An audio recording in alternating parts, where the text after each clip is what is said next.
Thank you. The UN Secretary General, Mr. Antonio Guterres, said that the closing of Rafah crossing is adversely going to affect the humanitarian aid that's getting into Gaza, so a situation that's already catastrophic. Do you believe that's a violation of international law? So, to answer that question, you have to look at all the other deliveries of humanitarian assistance. I can't offer you a legal definition from here because you have to weigh it against other factors, including whether sufficient humanitarian assistance is coming in through other crossings. If that's, you could theoretically come up with a situation where all of the aid that's going in through one crossing diverts to another. That said, that's not a situation that we want to see because there is not enough humanitarian assistance going in right now. We have seen it increase over the past 4 or 5 weeks since the president had that phone call on April 4th with Prime Minister Netanyahu. But we are not yet at the point where we can afford to shut down Rafah or any other one crossing. We need to see humanitarian assistance come in.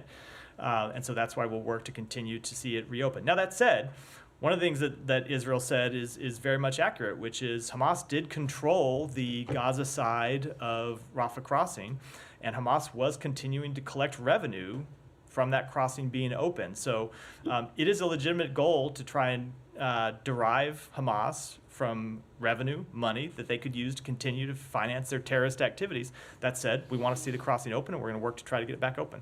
Okay, so you're justifying basically that the Israelis closing it because they have many reasons. It's not. Like, That's not what I said. And it's not at all. You should not at all take you're that. just saying That's that what I they said. No. collect revenue, You could find another. You could find another way to open that crossing, hopefully without Hamas being the one that is manning the Gaza side of it and collecting revenue as goods flow through Rafah. Collecting revenue, some of it licit, some of it probably illicit. When you think of bribes and other things that happen with the crossing of traffic through that crossing. So I would say, yes, it is a legitimate goal to try to deprive Hamas of that revenue, but we need to find a way of doing that keeps Rafah open.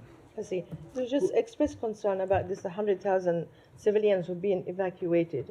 And you said there is no place for them to go. And our reporting from Gaza basically that there is no safe place for people to go. And as you know, many people have been walking 10 kilometers to go somewhere else.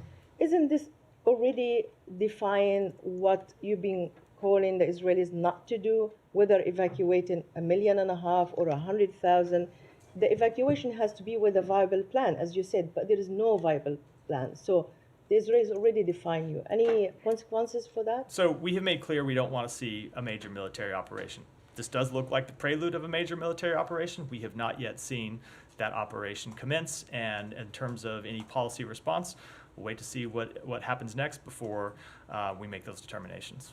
Okay, one final question.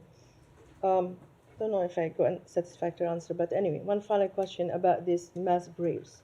Almost 400 people have been buried in mass graves. Some of them, according to the latest UN report, not eyewitnesses on the ground, the UN report or Palestinian media, that they've been buried alive. And some were children, some were women. I know you've been saying that you're a bit slow in writing reports and delivering them on time, but why we've been calling about this investigation? What's holding this investigation? Because, there's serious concern here about 400 people have been rounded and buried, and some have been buried alive. So we have made clear that Israel needs to continue to be transparent about this issue. Israel has said that with respect to this issue of mass graves, there are places where they were operated where there were mass graves where Palestinians have buried their dead all together, probably because of the extraordinary circumstances in which they have been forced to live. And Israel has come in and exhumed some bodies to try to identify whether there were hostages here. They've gotten intelligence that there were hostages contained in those mass graves, and so they've exhumed them to check that and then rebury them after the fact. We believe they ought to continue to be transparent about what exactly took place, and that'll continue to be our position. Go ahead.